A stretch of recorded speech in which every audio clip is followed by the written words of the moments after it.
Blues, pretty convincing over the Highlanders, 39 points to 17. Someone said it in the live stream. Looks like Aotearoa is a bit of a two-horse race at this point, with the Crusaders and the Blues being the only two teams which haven't suffered a loss.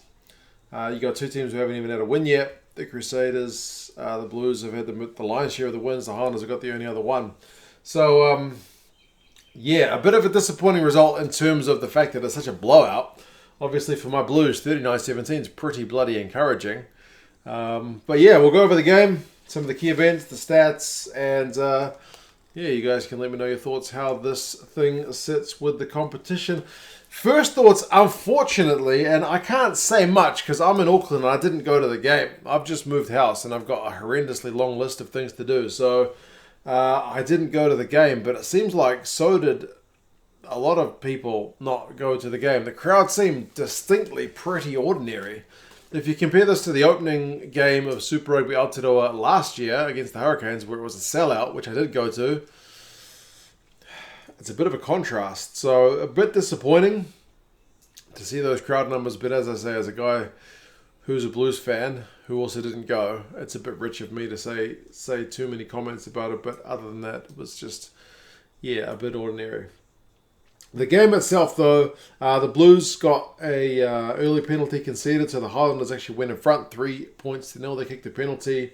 The Blues, though, when they won their first penalties, decided to opt for the touchline. They weren't going for threes. Eventually, it paid off because Auckland Black got the first try of the game on 10 minutes. A nice offload from Perofeta. He beat his first man, gets the offload to Rico Ioane. And he gets the ball. He's tackled, but he's not held. He gets back up and gets the ball to Auckland Black, who goes over for the try. 7 points to 3. First and only lead change of this game. Once the Blues got in front, they did not relinquish that lead for the rest of the game. And the Blues scrum was probably a large part of that, man. The Blues scrum, for the most part, like the stats don't really do it justice.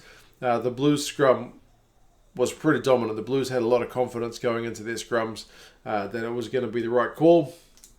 17 minutes, Caleb Clark gets a try.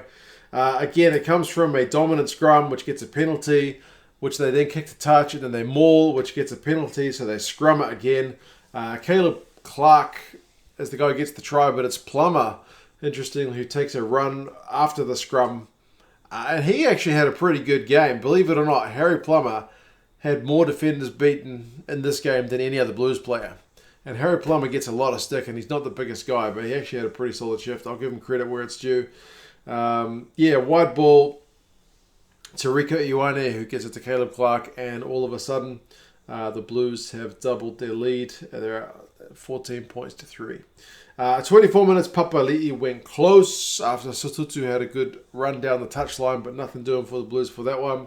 Auckland Black did keep the scoreboard ticking over on 28 to make it 17 points to 3. And the Highlanders at that point were not really looking threatening.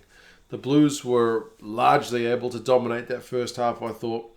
33 minutes, there's a try for Rico.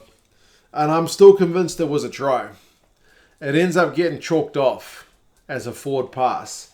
And if you guys haven't seen that video, there's a video which shows the reason the rugby law is you can't pass it forwards out of the hands. But if the ball goes forwards, it doesn't matter because you just need to have it travel backwards out of your hands. Because essentially, if you're running full speed and you pass the ball to the side or even slightly behind you, because you are moving forward, the ball is going to go forward too. I don't know if the refs are aware of this or the TMO, because how the hell is that one? Maybe tell me if I've got my Blues tinted glasses on. But that one wasn't forward, man. He passes it to the side. It looks worse because Rico's reaching out for it, but he's in front of Rico when he passes it.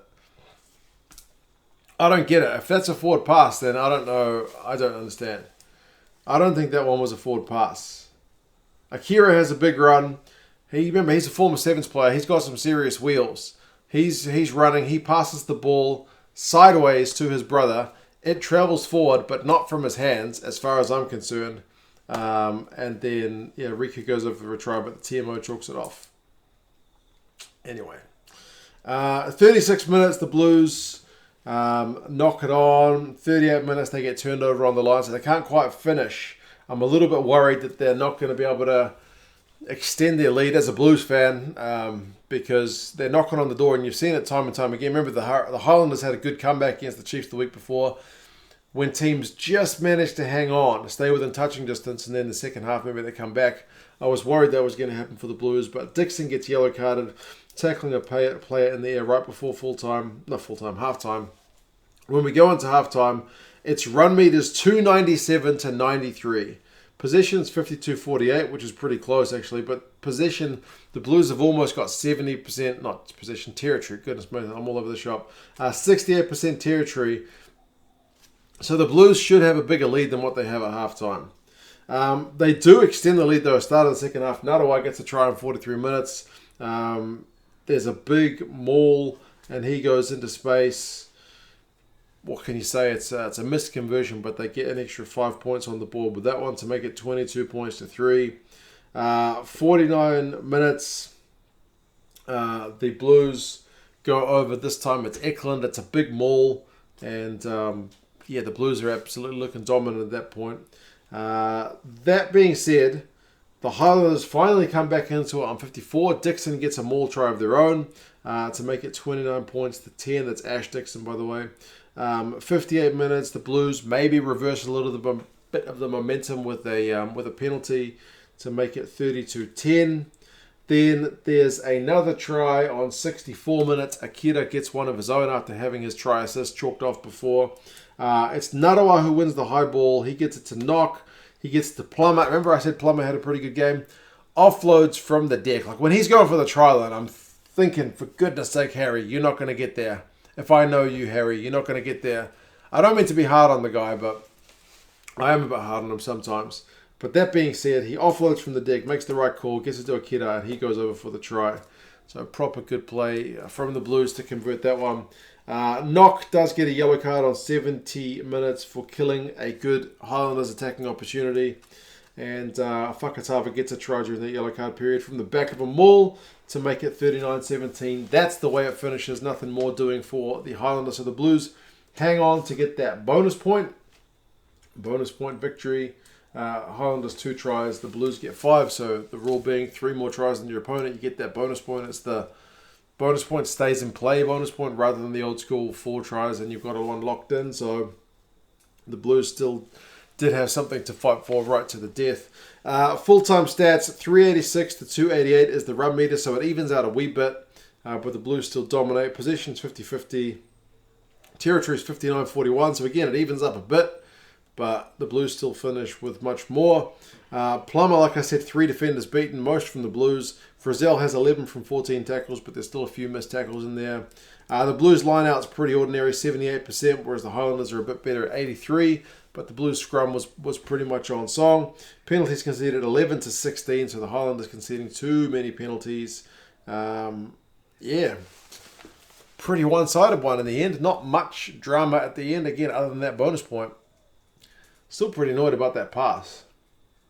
I don't know, am I mad? Not mad as in angry, just like, am I crazy? Anyway, won't worry about it. Can't complain, it's a good one for the Blues. You feel like they'll need to be sharper against the Crusaders. They have the Crusaders next week at home. And I say this not only as a Blues guy, but for the love of something proper, please let the Blues get a win. Because if the Crusaders just go on an unbeaten run, I feel like it detracts from the competition. Crusaders fans will disagree, but I think the competition could see with those guys getting the loss. The Highlanders have the bye. So a chance for them to regroup. But yeah, you guys let me know your thoughts on this one. Hopefully we get a better crowd out next week for the Blues against the Crusaders. But overall, entertaining game, some cool moments. But not much doing in terms of the tension towards the end. Super Rugby AU has certainly had the games that have been going down to the wire. This weekend, both of the games in Super Rugby Aotearoa have been pretty one-sided affairs. But anyway, you guys have any thoughts? Talk to you again soon. See you later.